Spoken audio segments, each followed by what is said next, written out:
Drapery to them is the scariest thing on the planet because it's a high value, expensive, essentially mistake if you don't know what you're doing. In the window treatment industry, focusing heavily on visuals would be probably where I would start because people don't reach out until they can make a decision on what it's going to look like. Designers are one of two animals, and I love working with everybody from the design industry. So having the ability to have drapery and sell it is one of the biggest arts that is such a lost art. When it comes to sewing, always open your eyes and see if there's somebody in your local community that might be able to pick up the complexities of drapery. There's a path forward for window treatment experts in the US. You're not having to rely all over the world if you don't want to. It's time for another episode of Marketing Pains, the podcast about marketing for window treatment and awning companies. Welcome to another episode of Marketing Pains, the podcast where we talk with real window treatment and awning professionals about what's working in marketing, what's changing in the industry, and how to grow smarter. Today's guest is the owner of the Great Curtain Company in Austin, Texas, a showroom known to locals as the Disneyland of curtains. Her roots in the business run deep. She grew up working side by side with her mom. We're going to dig into that a little bit.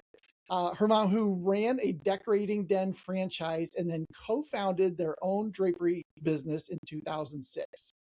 Since then, she helped grow the company into one of the largest curtain showrooms in the Gulf Coast region, expanding from retail into trade services, custom fabrication, and most recently, a new educational platform called Art of Drapery Academy.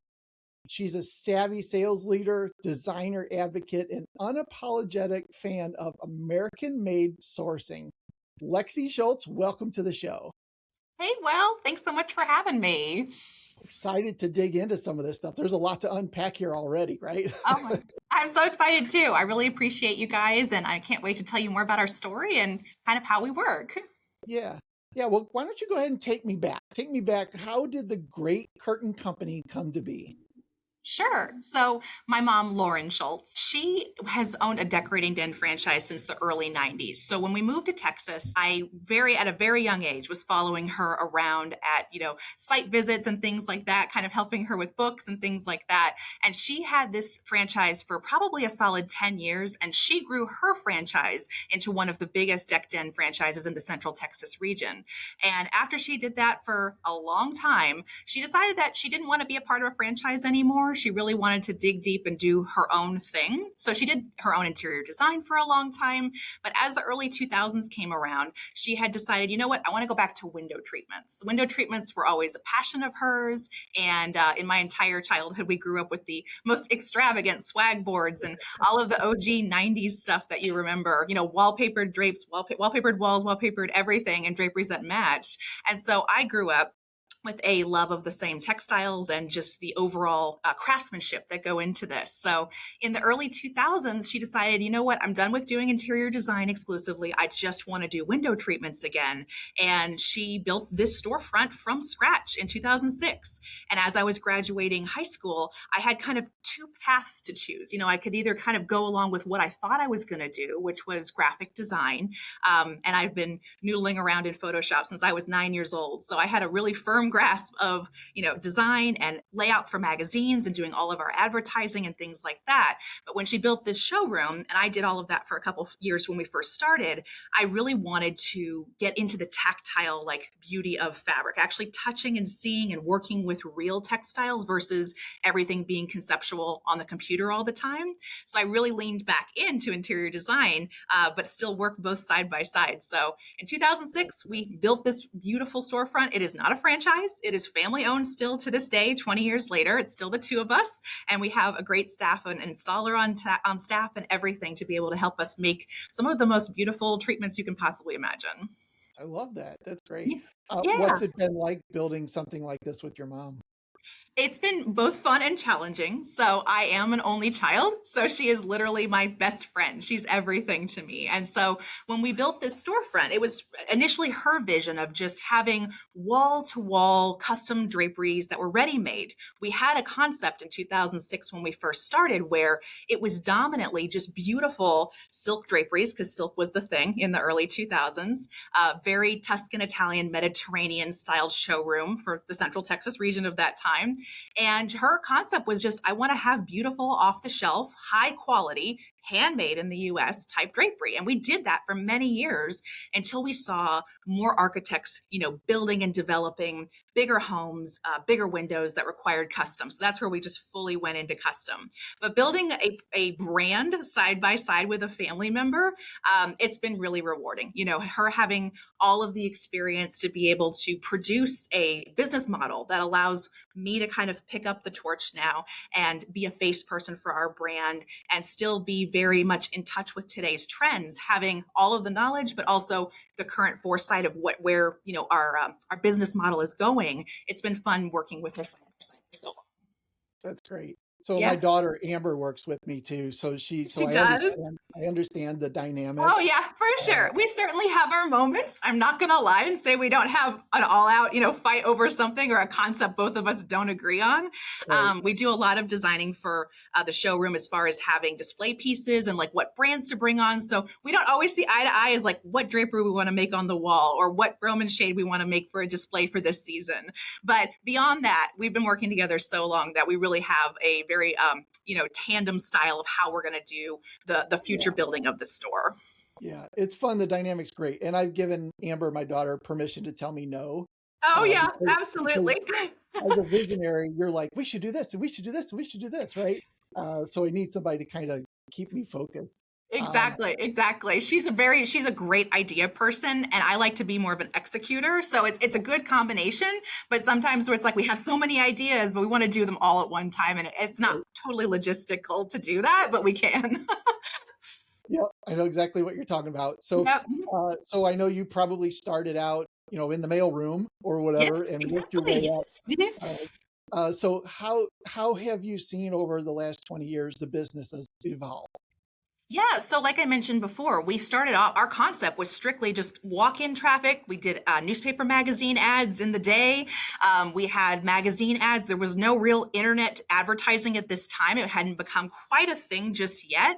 And so we really relied heavily on being open 6 days a week, 10 to 5, having clients come in and do, design on the fly where they'd bring pillows or they'd bring sketches of their window configurations and pictures on a camera phone or even print it out at that time. And so people would bring a lot of homework with them just without even making an appointment. It was full walk-in and we could sit down and look at things on the wall and go, this is the one. But in the last decade, specifically from like 2013 to 2019, we saw a huge shift in not only not wanting just something off the shelf, really honing in on customization.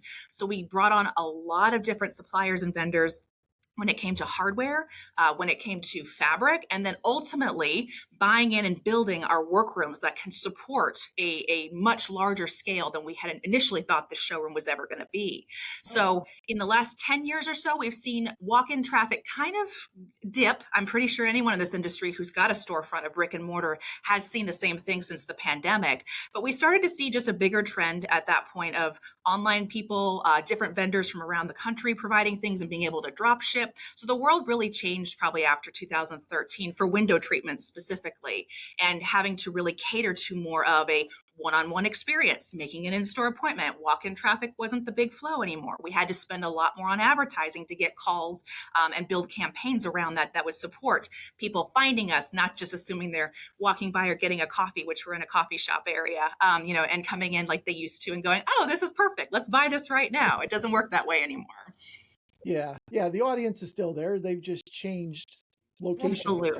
Absolutely. And we change with it. The beauty of what we've done in keeping it small, but expanding internally, my mom and I are really good at pivoting. So we can kind of see trends coming at us and go, okay, we've seen enough of this as far as a shift in our marketing. We've seen enough of this type of group of people reaching out. We've seen enough of this type of product out in the market that we need to jump into, that we need to bring on. So we're good at adapting, but it's been kind of a Mr. Toad's wild ride, because up and down with the retail marketplace.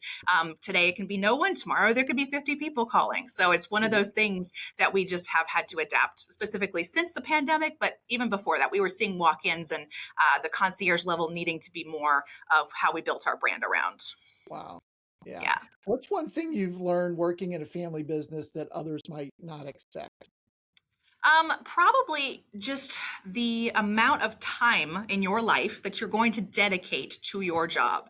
A lot of people, and you see the memes online that are like, oh, it must be great to run your own business. And then you see somebody like completely passed out asleep, at the wheel, just waiting for the day to end because they're so tired.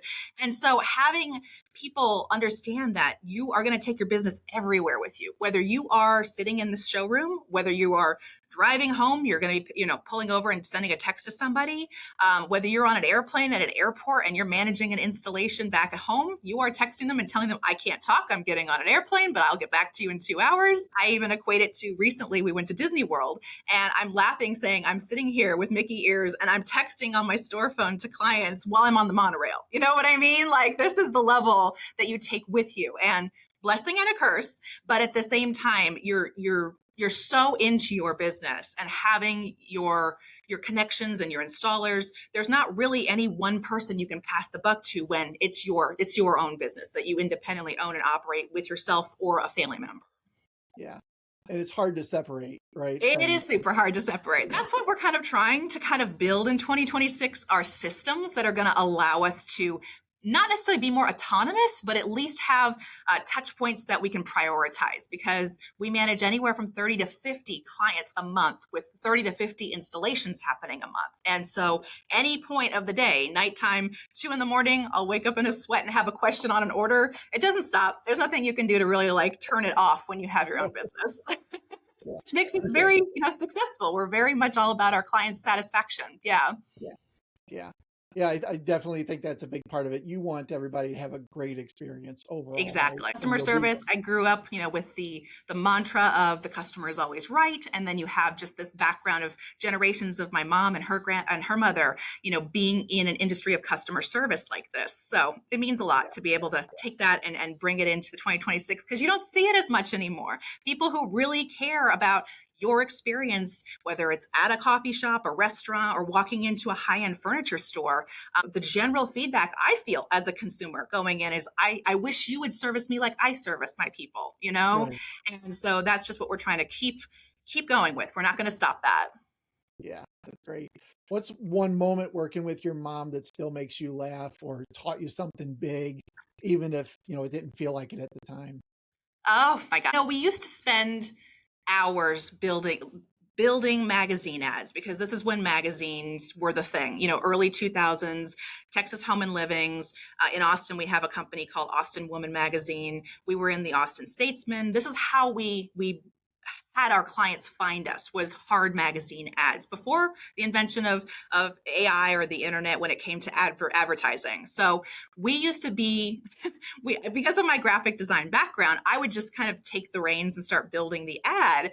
But then she and I would sit there and start tweaking it. And this would be turned into like, having wine night and making pasta and working on the ads and things like that were just felt so monumental at the time because they were so difficult. But now, 20 years fast forward, we are doing such a different approach to advertising that, I feel like all that work we put in the early 2000s to build the brand and be able to know what colors work and what stylistically we wanted our ads to look like has made our job a lot easier when telling our advertisers now, hey, here's what we want. Here's our branding. It's really built this runway for us to be able to not stress about how we want to present ourselves to the public. So we spent hours laughing, crying, yelling at the computer, making ads, uploading them at 11:55 p.m. before they were due the next day to go to print.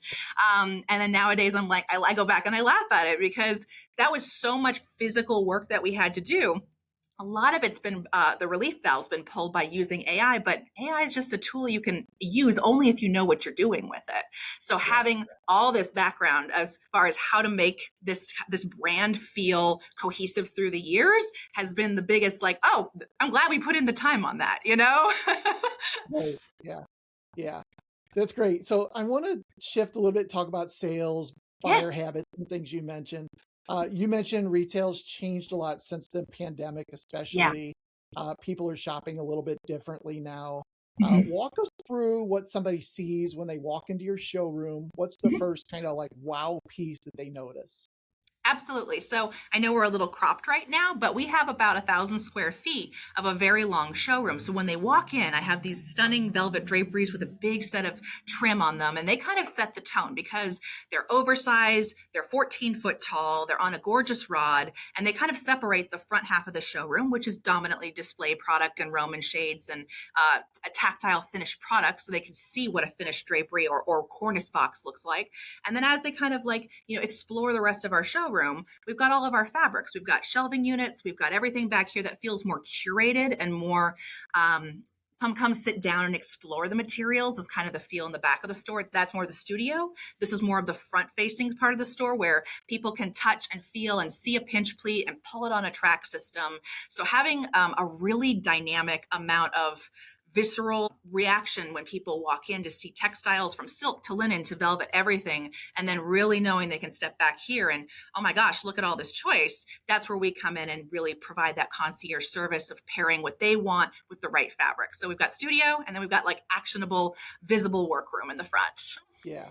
Is the showroom continually changing? Are you guys pulling stuff down, putting new stuff up? Oh my gosh, yes, Will. I mean, after this call, I literally have to like, go take my jacket off and move a drapery 2 feet to the right because we just got some new stuff. So I'm always up and down on a ladder. We're always here after hours, rotating and changing things, especially if we bring on a new vendor. And it's really hard to find room in a small amount of square footage to keep bringing on bigger and better things. But we do really drill down on what are our top sellers. That's been the most important thing. I do not keep in my showroom anything that I don't actually sell because every inch of square footage is profit. It's also a vision to show my clientele of what is the latest and the greatest. So anything that doesn't meet a lot of standards for us, we've been able to just kind of trim the fat over the years. But we will always sit down and probably rotate at least once, if not twice a year, major display products. And then we have kind of a big clearance sale seasonally so that people can come in and buy one-off display drapery or a beautiful mock Roman topper or something so that it doesn't just go to waste. That's great. I think you've Yeah. got great energy, and I think obviously that plays into all of this as well.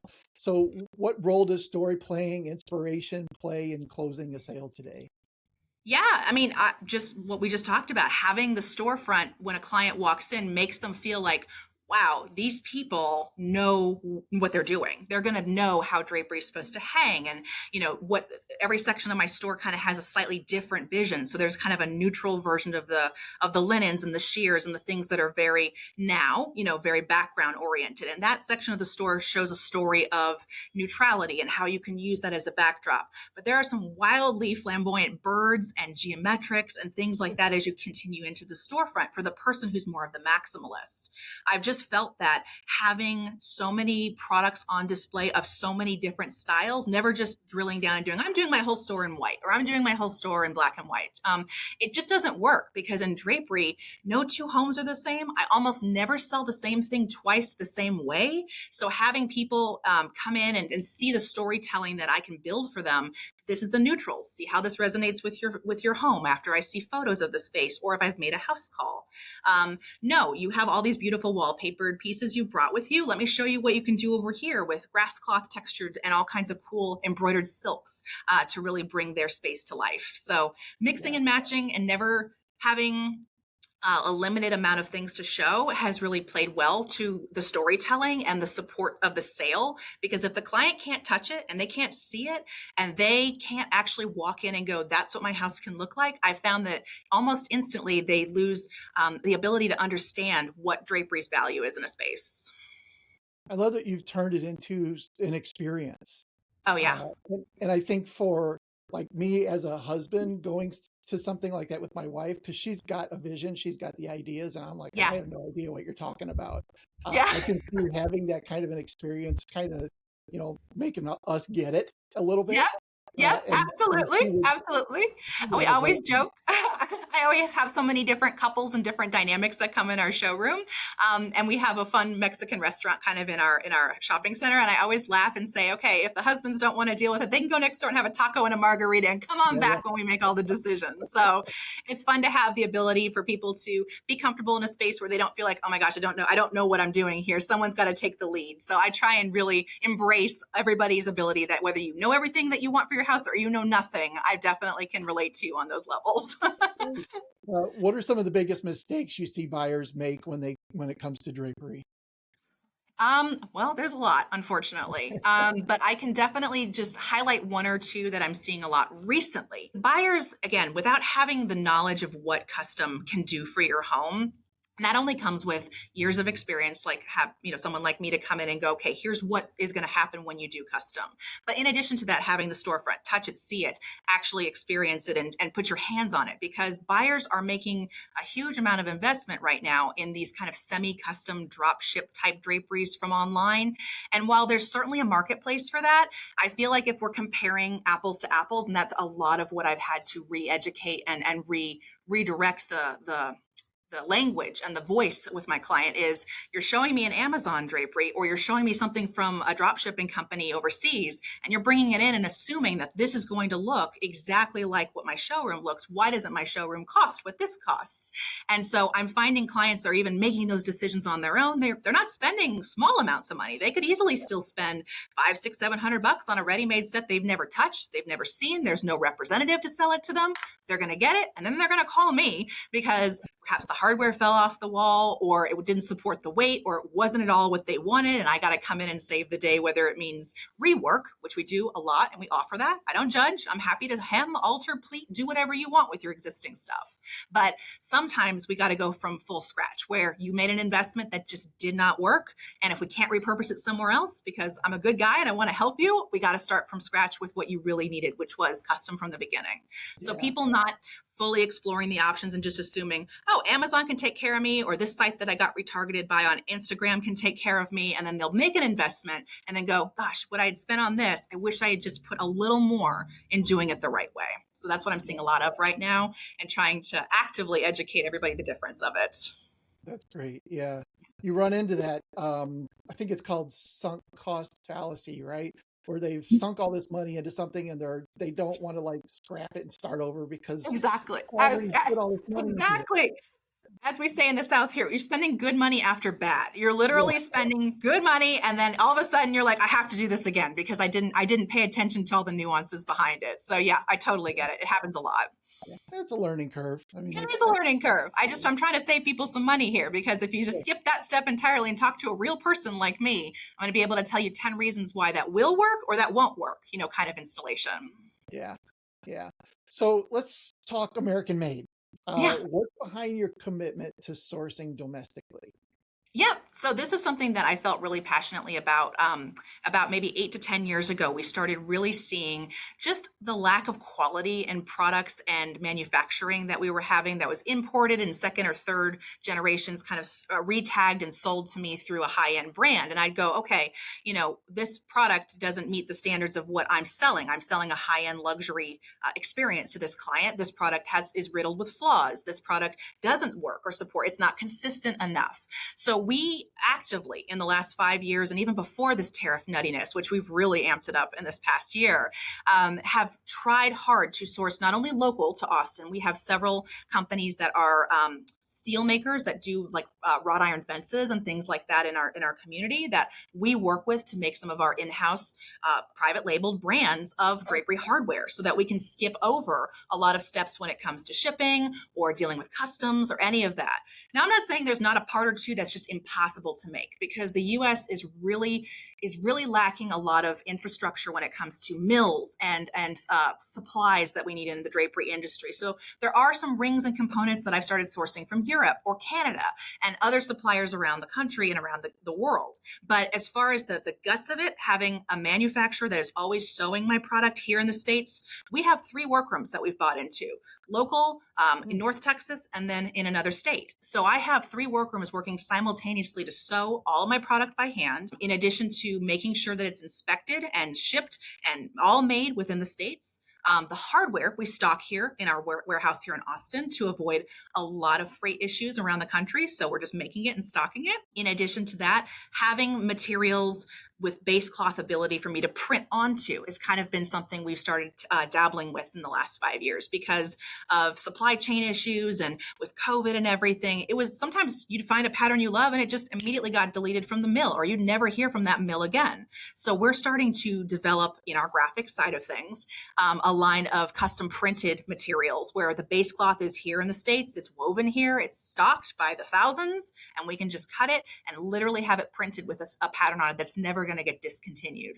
So we've really tried to build our own infrastructure to allow us to be nearly pandemic proof, as they say, to be nearly tariff proof to the most ability that we can. That's great. Can you walk us through how you balance the custom printing, in-stock goods, and the mill sourced fabrics? Absolutely. So we have kind of tiers of price points that I present to my clientele. It just depends on what the project requires. Sometimes people are looking for a basic off-white linen or neutral, and that's something that I stock here in the States. And I've got maybe 8 to 10 fabrics that we keep on hand at all times to be able to manufacture and make huge size draperies in a super high quality fabric. So there's kind of tier 1. Perhaps I'm in a project scope where we need a really specific stripe and it just doesn't exist in any of the already prefabbed collections. You know, you've got your fabric cuts, you've got your trend fabrics and some of the bigger names out there, but perhaps the actual print just doesn't exist. So we will pivot to a custom print job. Yes, you're going to spend a little more, but considering what you're getting, no one else is going to have this drapery on their walls. We are making the materials design online. We're getting the color dyes to match your Benjamin Moore or your Sherwin-Williams paints. And then we're going ahead and doing test printing and then ultimately printing the full design. So we've got kind of tier 2 if it ends up where we can't find what we're looking for elsewhere. And then tier 3, I have a lot of suppliers actually right now out of Belgium and Europe that are building and making beautiful linen textiles for me to bring into the States that I'm buying by the bulk to be able to keep here and never have to have anyone else have access to. They're exact exclusives for our company that we can print on, that we can actually store here, and then ultimately sew and fabricate with our local workrooms. So we're working hard to make sure there's a budget and a price point for everyone, but still with the forefront idea of keeping stock in the States, making sure it's made for the customer at the level they need. That's great. How have tariffs and supply chain issues kind of affected your overall decision making? Specifically this last year, huge. Like I said, we are trying really hard to stock the product so that we are not having to bring in, 100 yards here, 100 yards from over here, and make sure that we're always staying in a price point that is comparable to what clients are expecting these days. Prices have risen and we've had to have those conversations, and they're hard conversations to have with people. I have previous clients from 10, 15 years ago where maybe they just want to match a product that I made for them, and I can no longer do that because of what happened with COVID and vendors fell off and things like that. But they'll come to me and go, fine, let's make a new set. And they're kind of wildly surprised at how things have changed. We are still the most competitively priced custom workroom in my area. But at the end of the day, things just aren't what they were in 2006 to 2013. So making sure that I have a large amount of inventory, local suppliers that can build and make the hardware, because the hardware has been the hardest part, honestly, out of all of this. Manufacturing thousands of little drapery carriers isn't just something that you can go on the street corner and have somebody do. So having a vendor and a supplier in the States that keeps them in stock, we're not bringing stuff in from overseas or dealing with customs when we can avoid it, has been a huge driver for me to keep costs down, but also make my client happy. So we're not waiting months and months for something to get made, drop shipped, and then ultimately stuck in customs for an infinite amount of time. Yeah. So really honing on the products that are our top sellers and keeping them here in Austin. Yeah. I get a lot more calls from manufacturers and vendors because they're suddenly competitive, right? They have, exactly. The things that you mentioned are causing problems. And they want to be in front of more dealers, obviously. For listeners that are shifting more sourcing stateside, what advice would you give them?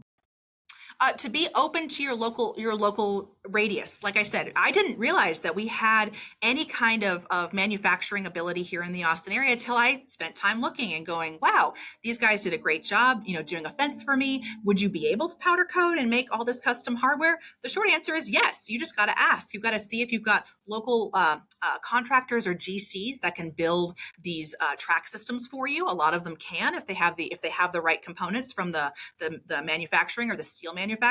When it comes to sewing, always open your eyes and see if there's somebody in your local community that might be able to pick up the complexities of drapery, because unfortunately, sewing of fabric and drapery is kind of a dying art, and we'll get into that, I'm sure, in a minute. But as far as having local people that have generations behind them, putting ads out in your local next door neighbor apps, that's where I've found a lot of really great installers or people that had background in this industry, but just weren't advertising it openly, on LinkedIn and stuff like that. So being able to kind of dive deep into your local, probably 15, 20 mile radius, doesn't have to be far. I know a lot of people aren't as populated as Austin, but having resources that make sense, that are parallels to this industry, you might have somebody that can help pick up a lot of the anxiety you're having about not having to ship stuff from overseas if you can avoid it. Yeah. That's where my mind was going, was the shipping costs. You're going to save a ton in shipping just by finding local. Insane amount of shipping. I get 18 wheelers on here. Just state to state right now is sometimes crazy expensive, but having shipping from overseas and customs and then tariffs at the bottom end of the day, you're like, this product cost me $10 a yard. Now we're up at $45 a yard. I might as well have just picked something that was right here in the States or made in a manufactured mill in the States. So it is they're at the same rate at this point. And now it's just a matter of opening your eyes and spending the time, because what I've found with window treatment experts like myself and other designers is we kind of get in a rut. We only want to do what we know. And so having to learn something new mid-game after so many years in and going, okay, this isn't working. How do we pivot? Because again, we're really great at pivoting, but we spend the time to. We let the mistakes happen and then spend the time to find the right direction. If you do that now, you're saving yourself years of pain of just struggling through low profit margins, issues, freight damage that happens all the time. So yeah, it really just opening up and seeing what's in your immediate vicinity. You might be surprised. That's great. I love that. The great advice too. Thank you for that. I'm trying to make sure everybody knows that there is a path forward for window treatment experts in the US. You're not having to rely all over the world if you don't want to. Yeah. So you've launched something new, Art of Drapery Academy. Yeah. What inspired that? Well, I think it came from just years of watching. By the way, this is specific to interior designers. This is my passion project for them, because it's a love letter to drapery being a dying art. And so having it be something that isn't wildly chosen as an industry. It's a very niche market these days.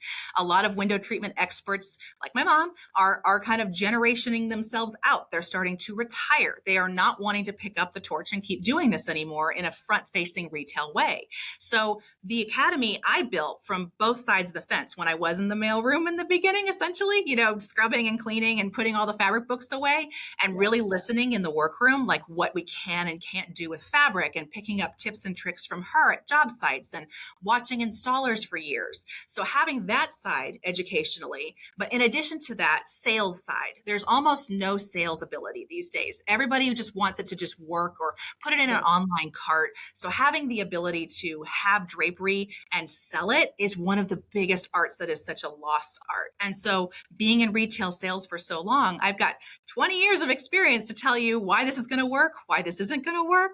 And I'm trying to really open the eyes to the current designers that are in those kind of 30 to 50-year-old structure that are in their prime, and they can pick up another skill that might have otherwise really scared them. So that's my passion project. We've been kind of soft launching it, and we've got our Instagram up right now, and we're starting to kind of collect names and build courses and classes. There's some freebies on our site right now, but overall, it's just one of those things where I want to make sure I'm hitting the right market, because it's only for designers. The retail public doesn't need to care about this unless you want to go into the window treatment industry, but making sure that this art of how draperies get made correctly and how to sell, that there's a platform to have a designer go, this feels easy. This girl can teach me something that I otherwise would never have picked up, but it's profitable.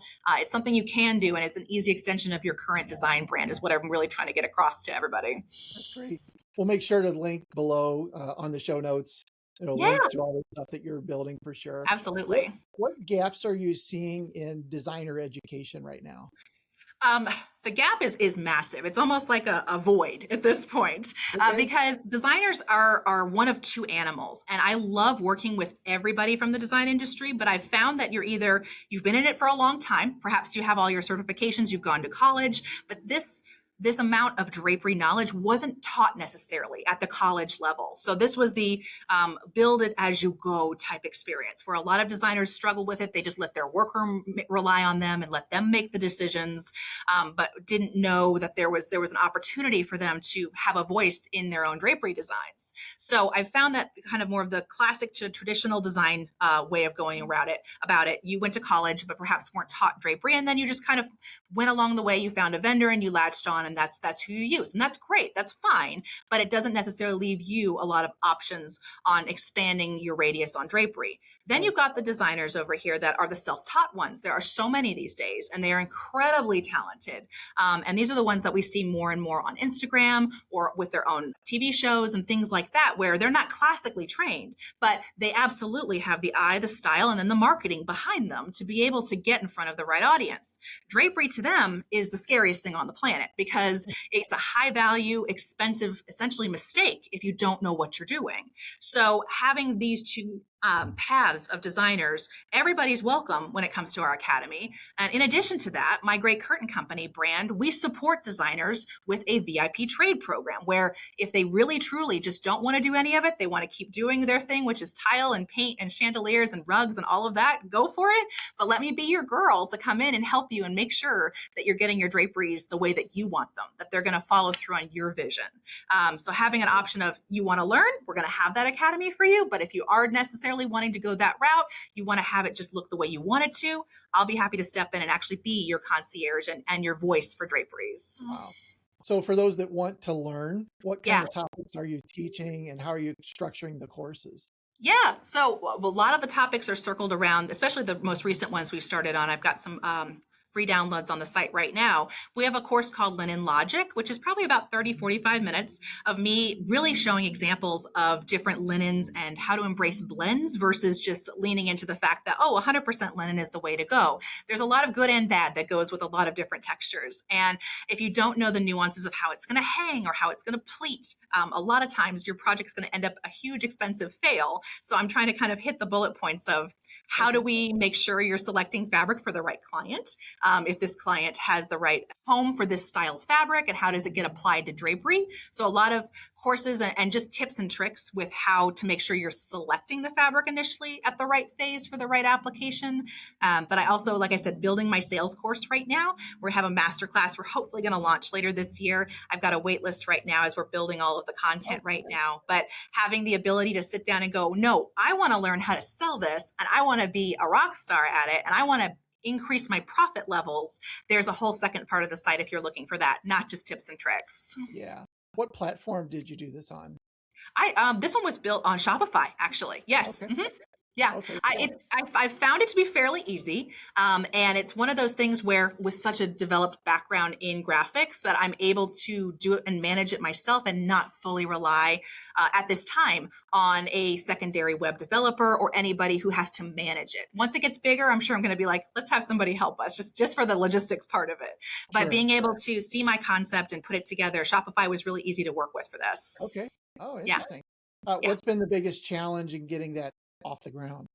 So it's been really a combination of things. I didn't realize when I've had this idea for so long, and putting it together and executing it. We had professional videography, we had professional photography. We used our showroom as basically the commercial, for this entire academy and the knowledge courses that are going to go with it, and to also show off our concierge services, how we go about our process, how we select it. So building all of the content, I guess I was in over my head as far as wanting to make sure that we had enough video, enough professional photography to make it feel like you're standing here in our studio with me right now. So that was the biggest stumbling block, where I'm like, I have the idea, I know what structure I want, I know what I want to teach, but how do I make it feel engaging and like you're actually here and you're not just watching some boring course online? Right. Right. Yeah. Do you think education is a growth opportunity that more window treatment pros should explore? I do. I truly do. And I hope more people see the profitability in it. When you start off in your own entrepreneur business, you're not sure how it's going to go. You definitely believe in it enough, because if you're an entrepreneur, you don't stop. You just keep building and you keep going. So that's what we've done since 2006. But having someone stop and go, we need to grow this industry, and I need to be able to be a voice or an extension or a hand, a branch, an olive branch, essentially, to reach out and find a new generation that wants to be a part of this industry. That's what my real hope is here, because I'm not seeing, 30 something, 40 something designers anymore that are wanting to learn a new skill like this, or going one step further, the sewing element. Our workrooms have so many beautiful, wonderful seamstresses in them, but they are, unfortunately, their bodies are aging out. And so they're not able to sew those 20 width pairs or 2-story ripple fold draperies the way that they used to, or at the speed they used to, because humans are still involved. And so having the growth opportunity in our industry, I would love to see more younger generation wanting to develop a trade, learning the sewing element, the production element, the building element. I'd love to see more people getting involved in that trade, because it is highly lucrative and highly profitable, because there's such a need for it around the US. But in addition to that, having designers grow their current bottom lines and ROIs based on the fact that they're just adding one more skill set that they can charge hourly, they can do markup on, they get with the right workroom, they're going to crank out draperies every time if they can market it correctly and get it positioned in front of their clients. So growth in the sales form when it comes to the designer, but also I would love to see a huge growth in the explosion of a younger generation taking over the workforce that's producing all these beautiful products behind us. Yeah. Now, a lot of the younger generation is doing what you didn't do and going into graphic design, right? That's They are absolutely, and that's going to get them very far too. There's a huge need for that as well. And these products don't sell themselves. You've got to have that type of archetype to be able to do both. Be in design, but also be in graphics. So that's awesome. Yeah, yeah. How has your graphics design background helped you as a business owner? I think it's helped me be able to visualize with my clients and show them what the finished product is going to look like. So before the advent of AI, we relied solely on full-length drapery panels and being able to hold it up and just use my natural ability to create a world for them, verbally, how this is going to pleat, how this is going to hang. Knowing in my head what it's going to end up looking like on their window was something that only lived here for so long until recently, once we had all these developments with ChatGPT and the ability to pop out a rendering within seconds. I can now, with so many years of knowing what I want to say to my client, give this into the prompt, put the window in it, and get fairly close to generally what the space is going to look like. So this has been a huge tool for me to finally be able to use, because I was just relying solely on my natural ability to tell people, okay, here's how it's going to look. We would do a lot of sketch artistry. We would do a lot of drawing. We would do composite images. If it was a really complex project, that's where we bring back the Photoshop skills, and I was physically doing it myself. But now having this graphic design background has made marketing a lot easier for me. It's made my content a lot easier to share and keep it cohesive with my brand. But on top of that, showing the client ultimately what the finished product's going to look like has been just exponentially easier these days. So having that as the first part of my brain and now being able to apply it to design has been wonderful. Great. And you mentioned jumping into AI early. Tell me, what is your favorite platform, LLM to use? What is your best case scenario for that? Yeah, so I currently still a ChatGPT girl. However, I've been able to manipulate it the way that I need to be able to get my drapery logic, in there and make sure that we have all of the steps in the right kind of rendering that I'm going to want. Uploaded plenty of example images of how I want my final product to look like. And then I can use my ability to explain how the fabric hangs, what the repeats are, and things like that to end up with a beautiful product to show my clients. So the AI element when it comes to visuals has been really helpful. But in addition to that, just keeping the messaging on target, being able to do audits of my own website and make sure that the content feels like our brand or like my voice. I don't just use it and let it spit it out and just print whatever it comes up with. I spend a lot of time inputting information and making sure it understands, our tone and how our style is, and make sure that we don't start drifting and looking like somebody else. So it's been a couple of years of really honing in to make sure that when I open the app and I wanted to do something, I'm not having to have it remember everything every 5 seconds. So Right. giving examples, spending a lot of time with it and making sure that it knows your brand fully before you even produce one image or even before you produce one bit of content is real important. Don't just rely on AI to say, hey, I want to know what, black and white drapes look like in my office. Okay. It's going to come up with something for sure. That's its goal. But having the ability to rein it in is a totally different animal. And so that's what I've really enjoyed. I know there are so many better rendering programs out there. I think it's because I have the showroom still. I'm still a brick and mortar that I still really rely on the old school way of sales and holding up the fabrics and stuff. And then I moved to rendering when we've hit an impasse where I really got to show somebody something. Yeah. So I use it, but as a support, not a crutch. It is not what I'm building the brand around. Right. Yeah. But I love that you're jumping in head Oh, first yeah. into that world. Too. I mean, there was something that it's like a person who's been in graphic design, and my mom has been doing marketing even before she was doing design. She and I were like, this is incredible. Can we just play around on this? We would just have nights where we would just ask it questions and see what it could come up with. What is it capable of? And it's a lot. But as long as you're using it, like I said, as a tool and not as a absolute substitute for sales or being able to have human interaction or be able to have still the tactile environment to walk into, this industry can be irreplaceable if we make it that. Great. Yeah. Let's talk marketing. What channels or tools are delivering results for you right now? Yeah.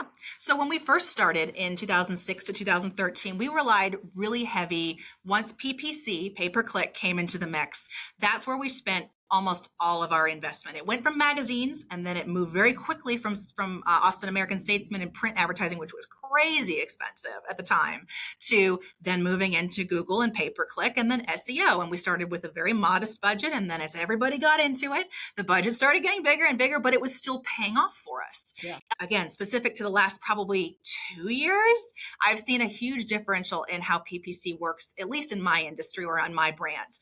PPC is now just a support. It is almost like a billboard or the yellow pages. It is definitely not something where I'm going to click it and this is my absolute authoritative selection anymore. It's now we have to spend a lot of time with SEO management, updating our website, having content-rich posts on Instagram. We do a lot of cross-promotion with other designers and making sure that we're doing collaborations with them. I've got a few independent designers that we have an exclusive fabric line with.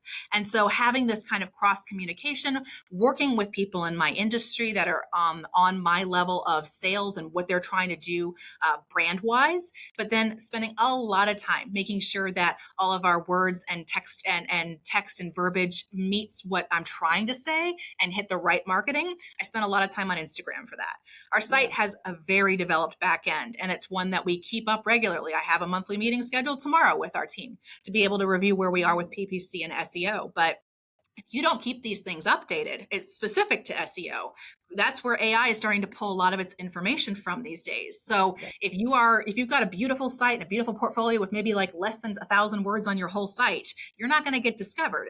AI is not going to see you as a brand authoritative or someone that can actually give the right answers. So we've spent a lot of time making sure that our site is content rich. It has the right answers. It's not just bloated with a bunch of whatever. It has a lot of information on it. It has a lot of high level, hey, this is what you can do with this window. Here's an entire idea gallery of arch windows. So making sure that you have a brand that is rich enough for people to be discovered organically, in addition to through AI search, has been the new way of doing it. But I'm a very, again, graphic girl. I love Instagram. I spend a lot of time on there. I love doing stories. I like doing ads. I like doing all of it to be able to see where my market is. Yeah. That's the dream, right? Having all these different pieces all working together, and especially pay-per-click being a supplement and not like the main, your all your eggs in one basket kind of thing. It used to be. I'm not going to lie. There was a point where we were spending upwards of 6 or 7K a month just on PPC, probably between 2010 and 2018. But then when we started to see just more competitors in our area, and then other competitors just spending twice as much, and I'm like, well, I can't chase that. I need to drill down and really find my marketplace, because if it's a blanketed approach, it's not going to work anymore. So that's what I got really excited when we did start seeing such an uptick in organic. And these numbers we can see on our regular dashboard every month. It wasn't something that all of a sudden was like, oh, we need to start thinking about this. It was like, no, more than half of your visits and your clicks are coming from SEO and just you speaking organically on your blog posts or doing things like this. And then cross communicating and cross promoting between designers that I do installations for on Instagram and things like that. So it is a symbiotic relationship, but you got to use all of it. Yeah, we call it omnipresence, right? And being on all these different platforms, and they're at different levels of visibility to customers, but no customer sees you in one spot and engages. That just doesn't happen, right? Yeah, I agree completely. And again, it's changed wildly. I'm sure you know that too, Will. So when you see everything these days on a data sheet that you pass to a client, you're kind of like, oh, these numbers look different than they used to. We need to start focusing more here. Here's where your market's going. Here's what's clicking. Here's what's not. So we spend a lot of time making sure that we follow up on what's working and what's not and just getting rid of what doesn't. I love it. So as a business owner, you're in the trenches running this thing. If somebody similar to you wanted to improve their online visibility today, where do you think they should start? I think in the window treatment industry, focusing heavily on visuals would be probably where I would start, because people don't reach out until they can make a decision on what it's going to look like. And so using those platforms like Instagram to be able to show your work, or if you're not ready to show your work yet, embracing AI to be able to create a tool to show rooms or get inspirations going, having something that allows a client to see what is possible instead of just a bunch of, random stock images from your vendor of fabrics. That's not going to sell anything. People in the window treatment industry, we go on these sites because we want to see window treatments. We don't want to hear 50 different ways to reach out to you. We want to see the finished product before we'll even contact you. So I feel like if someone's starting out, obviously stay in it. Don't give up, because it is a big red ocean out there, as they say, for you to swim into when it comes to online marketing. But if you stay the course and you're really passionate about what you're wanting to present or what you want your brand to look like, whether it's maximalist, minimalist, whatever, just stay the course, stay consistent, and make sure that you're only focusing your energies on your audience. If you try and capture everybody, you're going to lose. So having yourself be present visually, getting your photos into Google and organic search right away, just so people can start knowing, with meta tags and back end tagging, what these things can look like, and then lead them back to you. I'd start with the visuals, and starting to build a couple of good clients that trust your vision, maybe even going in and doing it at your cost to begin with a few times, just to get it photographed, just to get it on your portfolio. Sure. Really, it's going to take some hours. It's going to take some money. But once you get it going, you're going to look the part. You're going to look like you can actually walk in and someone's going to feel comfortable giving you tens of thousands of dollars to do window treatments if you don't have something to show for it. And it's just a bunch of reach out here, forms here, maybe a stock image here and there. That might not get you across the finish line these days. Yeah. As a company that builds websites for window treatment companies, the gallery section is always highly trafficked because people want to. Oh my God. It's like our number one for us too. It's like, yeah, I agree. And it's so important to fill that with your work or inspiration work that you have, that you're associated with, anything you can do to start showing the finished product. Because once people see what's possible, then they're more apt to go, I can reach out. I understand now that this can be done on my window. Yeah. Yeah, it's funny because gallery pages tend to not rank very well, right? They had to be exposed to you some other way, so all that other stuff matters. But that's really their main goal, is to start looking at my home can look like this. Oh, that's pretty awesome. Yeah, it's like opening a magazine these days. When you're standing at the line, we have HEB here in Texas. So when you're like standing in the line with your groceries and you see a Veranda magazine, or you see a Texas Home and Living, and you pick it up and you start flipping and you're like, wow, look at all these cool window treatments, or look at all these beautiful upholstery pieces. It makes you want to buy it. It makes you want to learn more. So if you can apply that logic to your site, people are definitely going to feel more comfortable clicking and reaching out. Yeah, cool. So let's do a couple bonus questions here. Yeah. Ready? Yes. What is a tool or trick that you swear by that more people should start using? I think if it's going to be a tool, it's probably going to be being in touch and being a human with the process. We touched on it a little bit before about how AI is a great tool to bring in. That's obvious. I can use that tool all day long, but to still have human connection, to still show up for your client, whether it be on install day, if that's the type of business model that you run, or at least doing the house call or having them come back to whatever space that represents you and where you want to show them, making someone feel like you heard them and listened to them and that you spent time on their project and it wasn't just a number in a queue. That's the most important tip or trick or tool I can possibly tell, because everything is going to get kind of absorbed by AI. Automatic emails are going to be starting to be sent. Voices are going to change on how people send. I'm highly uncomfortable sending an email unless I know that it sounds like me. I just feel like, oh my God, this is no longer my brand if I can't really hone in on it. And I won't send it until it does.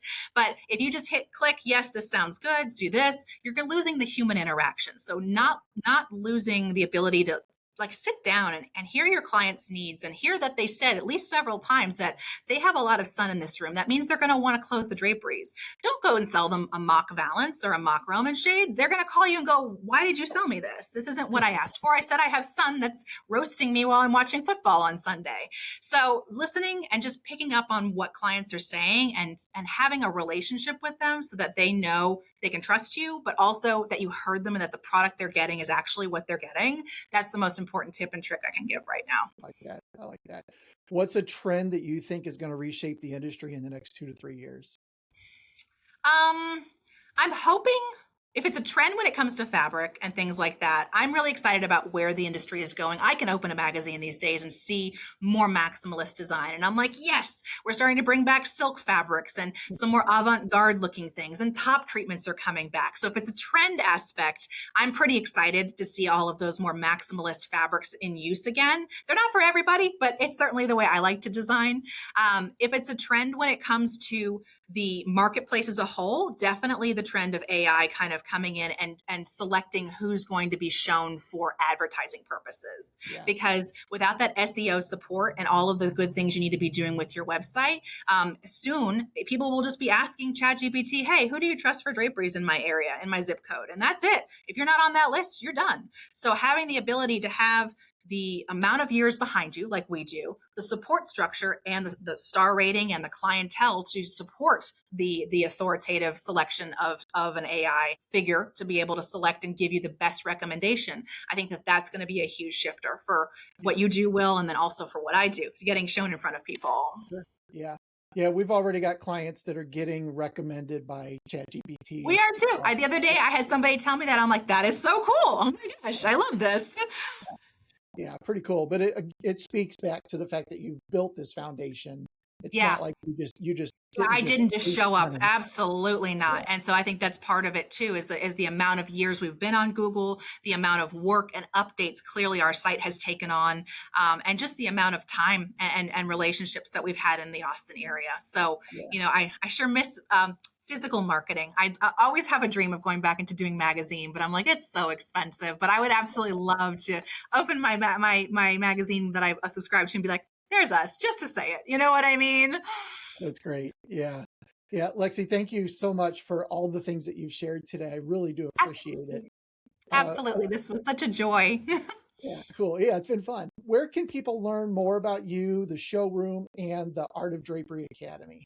Sure. So if you want to learn more, if you're a retail client listening and you're just trying to understand what's out there in the drapery marketplace, our retail showroom is The Great Curtain Company, and our website is austincurtains.com. That's where you can find all of our products and see our galleries and see our work and see me and our showroom. We've got a whole video of our showroom up there. But if you're a designer and you're looking for a workroom, I am happy to tell you that we offer that as well. Same site, austincurtains.com. You can drop it down to the trade and trade partners page and be able to fill out a form to get a trade application sent to us, and we can get you all set up. We're happy to help and support your projects. But the Art of Drapery is just artofdraperyacademy.com. You can also find us on Instagram, and that's where we're going to be launching all of our new courses, ideas, and we've got something really special and planned for spring coming up right now. Listen to you. You knocked it out. This is fantastic. Thanks, guys. This was so much fun. Cool. Well, thank you again. I really do appreciate your time. Thank y'all. Yeah. So that's a wrap for today's episode of Marketing Pains. Big thanks to Lexi Schultz for sharing her journey, her passion for American Made, and her mission to help designers level up. If something in this episode sparked an idea for your business, share it with a friend in the trade. And make sure to follow us on YouTube, Spotify, or wherever you listen. We've got more expert conversations just like this coming soon. And if you're thinking about how to align your marketing with your message, we hope this episode gave you a roadmap.